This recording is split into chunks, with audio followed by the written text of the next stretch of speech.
Good afternoon, and welcome to the Advanced Practitioner Series. My name is Patrick Shepard. I'm very pleased to join you today to discuss a follow-on presentation to last month's Advanced Practitioner Series, wherein we shared with you 10 scenarios you can use to enhance your annual ethics training. We received some feedback after that session and some requests to sort of show you how it's done, how we can put these scenarios to work in our agencies, delivering annual ethics training and having good discussions. And I think one of the major barriers to using these kinds of tools is the sort of concern that you're going to deal with difficult questions. When we invite our audience and our participants and our fellow employees to engage with us and discuss their experiences in the workplace, we open up the possibility that discussions will go places that aren't entirely under our control. So what we want to do today is show you some of the common scenarios, common problems that you'll run into in the classroom, and some ways that you can approach those and turn them around and make them effective learning points.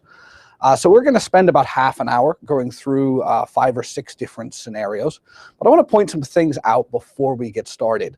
One is, if you tuned in last month, you'll remember the primary objective of our annual ethics training presentation was to help employees know when and how to ask for ethics advice. And that's going to be very important as we enter our discussions. We want to make sure that we're confining our learning points to achieving that objective, and we're not teaching beyond the objective. So our goal is to help our employees recognize ethics situations and realize when they need to seek ethics advice, and then know how to do that and what information they're going to need to bring with us. If we keep that objective at the fore throughout our teaching exercises, we will be more successful. So we want you to keep that in mind as we go through. I also want to point out some best practices that we're going to be demonstrating in the classroom today. When we click over to the second camera and see our live audience, you'll see that all of them have name tags. I realize that's not always possible in a large auditorium, but if you have a small group and you can provide some blank name tags for people to fill out, it's very helpful because it allows you to address your employees or participants by their names, which creates better learning outcomes and better engagement, and is really sort of friendlier for everyone. We did suggest last month that this can be done, these tools can be used in a large auditorium. But if you've not used them before, we would also recommend that you start with a small group, sort of so you can get the sort of feel for how they work and understand the flow of the conversation a little bit in a manageable room. So if you're thinking about putting these to work, if you can start with a small group, you'll have a better experience, I think, and then you can sort of expand and use them in a large format setting. And we'd like to do a demonstration of that at a later date. But today we're going to be working in small groups, and we're going to be showing you, with the aid of 2 scenarios, how sometimes the conversation can fall down, the discussion can slow, and how the instructor can restart and redirect those conversations to a productive place. For the folks who are listening in on the phone, I'd like to apologize up front. There are a number of speakers in the room here, and we are various distances from the conference phone. So if you're not able to hear some people, we apologize. You may find it easier just to watch the YouTube recording after the end of the broadcast, maybe at home or on your own device, because without the visuals, this is going to be a sort of difficult presentation to follow. But we did want to make the option available. Likewise, all of these presentations, this presentation, like all of our other presentations, is available on the YouTube channel at youtube.com/OGE-Institute. So if you've missed previous broadcasts, you can check that out anytime you like, and this broadcast will be available there immediately upon the completion of the live presentation. We'd also like to remind everyone that next month is the National Government Ethics Summit, and if you're not able to join us in Washington, D.C., we will be live streaming 3 full days of content. So even if you can't join us here, we hope you will join us for the virtual summit. Okay, so we have assembled today a group of employees who are going to be our audience. They're going to be our students, as if we were delivering annual ethics training. They're going to help us to illustrate some common difficulties that we run into in annual ethics training classes. The first one we're going to look at is what happens when you ask a question of your audience and nothing happens. They just look back at you and say, well, I have no idea. So how do we manage that as an instructor if our whole plan centers around developing engagement and being responsive to the needs of our audience? So let's take a look at that and see how it might work. Good afternoon, everyone. Welcome to Annual Ethics Training. My name is Patrick Shepard. Today, our goal is to help you guys learn about when and how you can seek ethics advice. So we want you to be able to identify places where you need ethics advice, and we want you to know how to move forward and actually seek the advice that you need. And the way we're going to do that is by presenting you with some challenges or scenarios that you might find yourself in real life, and asking you to think forward from those scenarios and see if you can imagine a time in which you might need ethics advice. So our first situation, I think, is one that might be familiar to many of us. So imagine we all go home from work today, and we're in the kitchen talking to our spouse, and spouse suggests that our neighbor's daughter is going to be home for the summer and is looking for an internship in the DC area. So that's our entire scenario. Can you see a set of circumstances or something that might come out of this that would require you to seek the advice of an ethics official in our agency?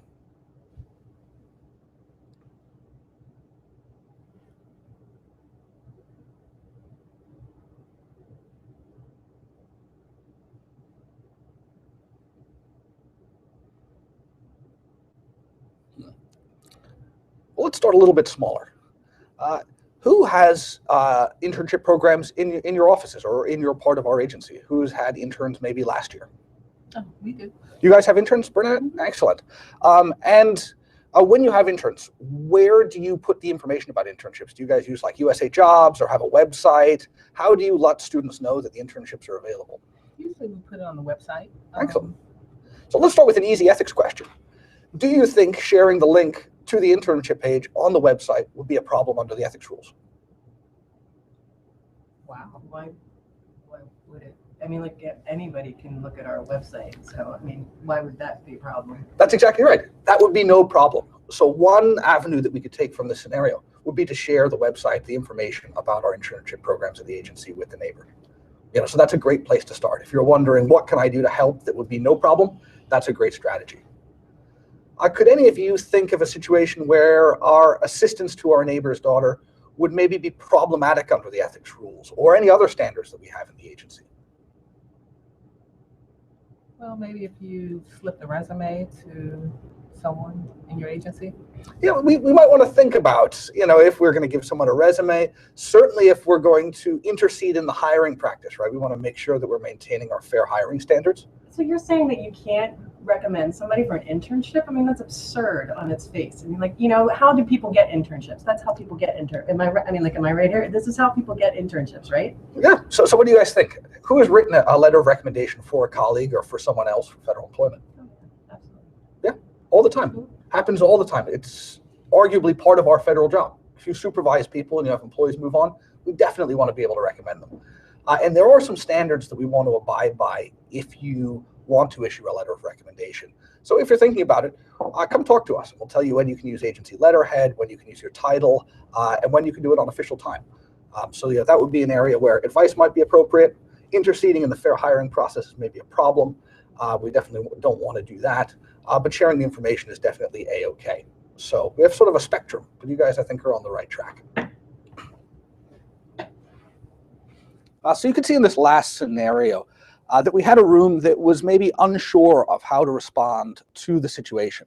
And you'll find this to be common if you put this kind of ethics training to work in your agency. I think a lot of it has to do with the conditioning of our employees. In traditional ethics training or computer-based training that people have taken, we often give them a set of circumstances that look like an ethics violation. So we have trained them to be good at recognizing behavior that is violative of the ethics rules. And when we change the objective around to ask them to find places where they can ask advice, or anticipating places where they can ask advice, it can be a little bit of a change. So you need to be patient. Another thing that you want to be mindful of, especially in the beginning of a class, is that people are settling in. They may not know each other, they're strangers, and they may be a little bit reluctant to engage initially. And as an instructor, it feels like an eternity to ask a question and then wait patiently for a response. But I promise you that it's not as long as it seems. And indeed, your employees and your participants are thinking through this situation. They need some time to think and sort of muster up their courage to talk in front of their colleagues. And you can make that process easier by narrowing the question. So you'll notice in this last example, I started with a very broad, open-ended question that anyone could respond to. But it did require some sort of special knowledge or thinking that it looks like our employees were engaged in for that long pause. And then I did them a favor. I asked them a very simple yes-no question. And the way you can develop engagement with yes-no questions is one, to ask a very specific question that has a yes or no answer that's specific to their circumstance. So in this case, I asked, who had interns last summer? And then I raised my hand to suggest that those people who had interns last summer should do likewise. And indeed, Bernadette raised her hand. And now that she has her hand in the air, I was very comfortable calling upon her to say, Bernadette, how do interns find out where they might find an internship? So that was sort of the starting point for our conversation. So if you find a room that's just dead quiet, they're looking at you saying, I'm not sure what you're asking, try asking a narrower question that everyone knows the answer to. Ask people to show their hands and then ask them why they have done so. So that's a good strategy for dealing with a non-responsive audience. In these next two scenarios, we're going to look at something a little different. What happens when you have people who just don't really want to be in ethics training? Maybe they think it's silly, or the topic at hand isn't really interesting to them. How do we take those challenges and turn them into opportunities in the classroom? So in the next two, we're going to look at two ways that we can do that. And we're going to be using the same scenario again, so you can sort of see a different response.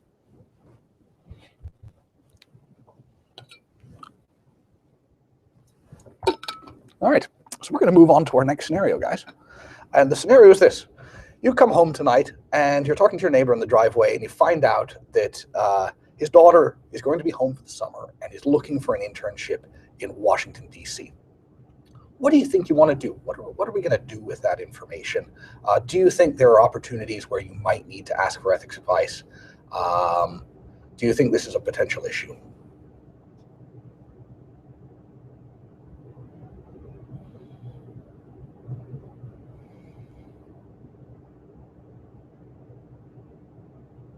Does anyone think it might be a problem that we help someone with the internship? I just don't see why internships are a problem. I don't get it. You think this is outrageous? Yes, I do. It's outrageous that it would be a violation of any ethics rules to help our person with an internship. Absolutely. Yeah. What kind of help would you like to provide?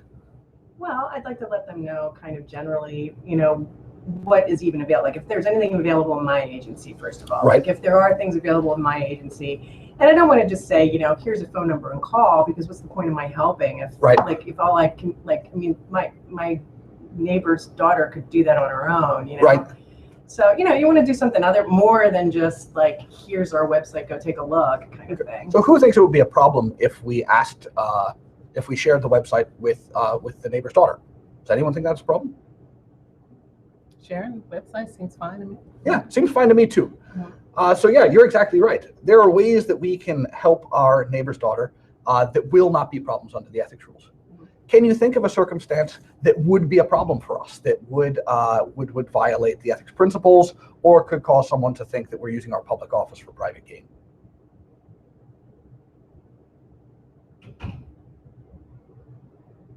Well, I guess like Bernadette, you said you have internship programs, right? Right. So if I walked in, I guess if I walked into her office and sort of said, here's my neighbor's daughter's number, please call her and give her, Right. If we were providing sort of privileged access, right. Access that other people might not have, that could be a problem. Right. We want to be mindful of situations like, there's someone who doesn't live in Washington, D.C. and whose neighbor isn't an employee of our agency. So we want to make sure that the process is fair to them while also providing information to the government that it needs to make good hiring decisions. So no, I think you're exactly right to be outraged that it's impossible to help someone. There are definitely ways we can help, but we want to be mindful about which ways are appropriate. So in this circumstance, again, we've presented a scenario to folks, and maybe they're a little bit put out, and they think that the thing that we're suggesting might pose an ethics concern shouldn't, or that they can't see a way that it might. And we can use that kind of engagement and energy in the classroom productively by sort of digging a little deeper. And again, putting people on that spectrum. What kind of activity is A-okay, no problem, definitely can do it? what kind of activity would be definitely prohibited, things we certainly don't want to do, and what's the middle where we need a little ethics advice and guidance. On this next instance, we're going to show you how if you have a member of your class or a participant in your class who's maybe not engaged in the current discussion, how you can kind of deal with that situation and make sure that that employee takes something productive away from ethics training. Because the goal here always is to sort of meet employees where they are and make sure that we're addressing the ethics issues they actually face in their day-to-day life. And again, we're going to use the same scenario here again, and let's see what happens. So again, we arrive back home and we find out that our neighbor's daughter is seeking an internship. So what do you think? Oh, Tree, do you guys do a lot of internships, or is this an issue that doesn't really come up for you very often? The only issues that come up is during the holidays. So your office you don't have an internship program during the summer, so this is sort of not your thing. No, we just don't know what to do with party invitations. So you have some issues around the holiday time when you get invitations to parties, or you're having parties in the office. Well, I think you'll be happy, because we're going to do a scenario in just a minute where we discuss and look at some situations that come up around the holidays. So make sure when we get there that you ask, and make sure that we discuss the questions that face the folks in your office. Thanks. So in this case, we had a participant who was not engaged. And you'll find this for all sorts of reasons. And it can be a little bit difficult as an instructor when you find your audience member is sort of not following the discussion, is not interested in the discussion. And it very well may be that the topic of discussion isn't relevant to that employee at this time. And that's fine. And a good thing to do is to find out if that's the case, to acknowledge the possibility, and to ask the participant, what kind of issues do they face, so that you can make sure during the course of the presentation you touch on them.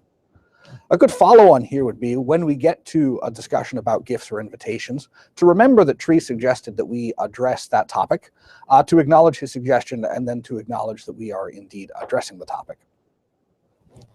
So these past scenarios have been focused primarily on audience engagement at the very beginning of a class, or where engagement tends to wane.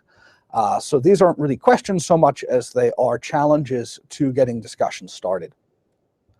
The next scenario that we're going to use, we're going to set up a dynamic of question and answer. So this is really, what do we do with complex ethics questions that arise during ethics training? And the thing that we really want to remember is our learning objective here. And our objective is fairly simple. What we want to do is make sure employees know when to seek advice. And if we remember that that's our goal, these questions become much easier to manage. As ethics officials, the big work product that we produce a lot of advice and counsel. And there's a temptation to walk into the classroom prepared to deliver a lot of advice and counsel. But our objective really is to make sure employees understand when to seek it, not how we would provide it. So in this case, we're going to look at some ways of dealing with substantive questions that can set up a dynamic of sort of an answer man situation. And then we're going to see a strategy for managing the same question in a way that is sort of functional and procedural, that helps our employees know how and when to come for advice. So let's see how that's going to work. To use this in this scenario, we're going to use a slightly different scenario. We're going to use the scenario about employees getting married that we used in that we introduced last month. So let's see how that's going to work. All right, so we've moved on to our next scenario. And this scenario is a fairly straightforward one that any of us could find ourselves in or may find ourselves in the future. And that's this simple. So imagine that you and your significant other of many years decide finally to get married. A wedding might not strike you immediately as an ethics situation. But what I'd like you to do is just think for a minute and see if you can imagine the need to ask for ethics advice as a result of your decision to get married. What if my new spouse's uncle works for an agency contractor and gives me a wedding gift? Can I get in trouble? What if I work on the contract? Okay, so it looks like you have a question. That's a good question, Steve. So weddings lead to gifts. And gifts, we know, are an area where we might have an ethics concern. So your question is, what if you get a gift from a new family member who turns out to be a contractor for our agency? Is that right? And then the question is, does that pose a problem for you at work? Do we need to work on that? Well, the gifts rules generally prohibit federal employees from accepting gifts from contractors. So under the general prohibition, we might have a problem. But the good news is there's an exception. And the exception is for gifts based on a personal relationship. So because your spouse is related to your uncle, there's probably a sufficient personal relationship there to allow you to accept the gift. Whether we need to think any more about your work, you may have what we call a covered relationship with your new family member. And if he's a close family member, we may have some appearance concerns if you're working on matters affecting his employer. So that's a great question, and I hope that answer is good. And that's the sort of question we'd want you to bring to us. Can you repeat that slowly? Because I'm lost. Sure. So you can or you can't? I'm lost. Yeah. No. So that's exactly right. So let's take a look. So that might be a way that we were tempted to address this question, is to give the legal answer, to go through the analysis under Subpart B and Subpart E of the Standards of Conduct in the classroom. And we could probably spend the rest of the hour discussing this very question, working through it, and making sure Steve is appropriately advised. And we do two things. One, we prevent ourselves from getting to the other topics that are really important. We have taught beyond our objective, which is teaching employees how to ask questions and when to bring those questions to the attention of an ethics official. And we set ourselves up for a dynamic that I think of as the answer man dynamic. So let's see what happens next after we have shared this answer with our employee. So you decided to get married. What questions might you have? What if I didn't know he was my uncle? What if his employer paid for the gift? What if I'm the CO on the contract? What if I'm not the CO on the contract, but want to be? All right. Thanks, Steve. As you can see here, by setting up the answer man dynamic, we have invited our participant to ask increasingly complex iterations on the same question. And we could be here for the rest of eternity producing ethics advice to these various iterations on the scenario. This is a line of engagement that any 4-year-old is very familiar with. If you deal with small children, you might be familiar with the why line of questioning. And you'll also be familiar that that doesn't really lead to a productive learning environment. So what we want to do is, rather than firing off an answer in response to a substantive question, we want to help our employees imagine themselves in a situation that would give rise to that question, and then give them strategies for moving forward and sort of settling the question. So let's take that scenario again and see what that looks like. All right, so our next scenario is you decide to get married. Can you guys think of any ethics questions that might arise? What if my new spouse's uncle works for an agency contractor, okay, and gives me a wedding gift? Excellent. Can I get in trouble? What if I work on the contract? That's a great question, Steve. That's a fantastic question, and that's something that you'd want to bring to the attention of the ethics office. But let's do this. Could you imagine what kind of circumstances would give rise to you getting this information? Sort of walk me through your wedding day or your wedding weekend where this sort of comes to light. Well, it was a beautiful weekend. And you were handsome. The sun was shining. No, but we were at the reception, and I met the uncle, and in the conversation I learned that he's a contractor at my agency. Excellent. So that's something that happens all the time. We talk to new people, we find out that we have a professional relationship, because we live and work in Washington, D.C., and all we ever talk about is work. So that's something that comes up all the time. So what do you do? What do you do with that situation? You're going to go knock the DJ over, send everyone home because you have an ethics question? Besides buying a drink, I probably would go to my ethics official. Yeah. So there's no need to stop the presses, but it's good to acknowledge that, hey, this new piece of information gives rise to an ethics question that I might have. And when would you come talk to us? You're going to stop, leave your wedding and, you got the ethics official on speed dial, or maybe when you get back to work, we can talk about it. The first opportunity that I have. Yeah, exactly. So when you get back to work, we can talk about it. But I think that's a good place to jump off. So, the circumstances that you described are very normal. They come up all the time. and you correctly realize that, hey, maybe down the line this could be an ethics issue, so you want to raise that to the attention of an ethics official. What about the gift? And maybe not this gift specifically, but what happens if someone gives you something and you're not sure if you should have taken it? What kind of strategies might you use there? I think it depends on how much you like the gift.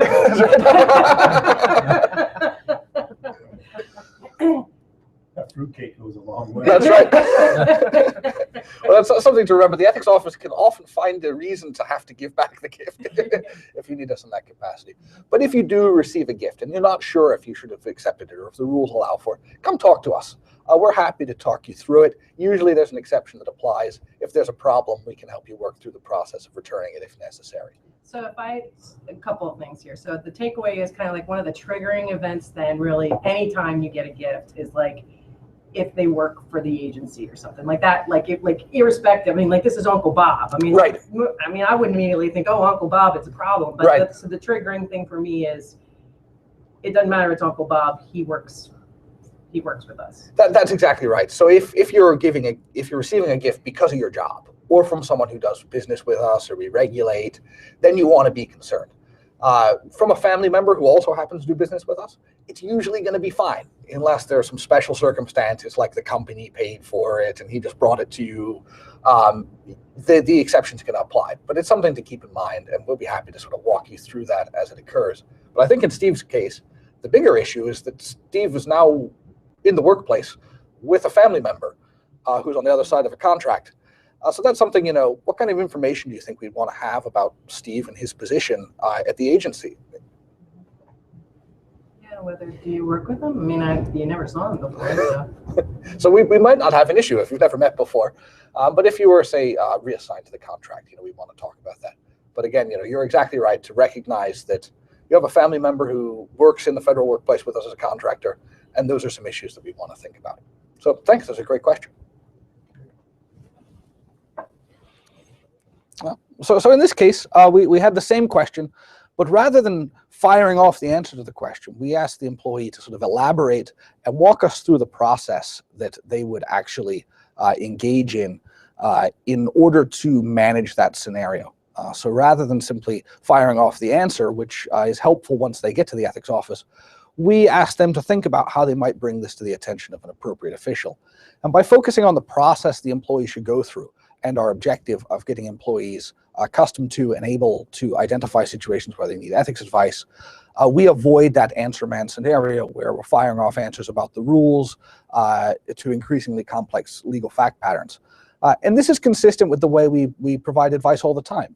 As you all know, as ethics officials, when we have an employee who comes to our office for advice, there's often a lengthy back and forth to gather all of the necessary information, a period in which we go and do legal research, we look at precedent and OGE opinions, and then finally we provide a response. And sometimes there's more back and forth. So expecting to provide thorough ethics advice in a training environment is a little bit unrealistic.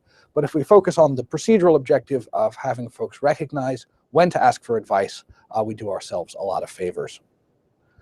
So if you think this presentation has been helpful and you'd like to sort of see more tips and tricks for training, please let us know in your course announcement. Again, we do want to partner with agencies to pilot some of these presentations. So if you're interested in using these in your agency and wouldn't mind allowing us to come visit you, please also let us know, either by sending me an email or Kenesha Cunningham an email, and we'll get you on the list. Thank you for joining us for the Advanced Practitioner Series. We hope you'll also join us for the virtual summit next month, and we will be returning in April with our regularly scheduled program. So thanks very much for joining us.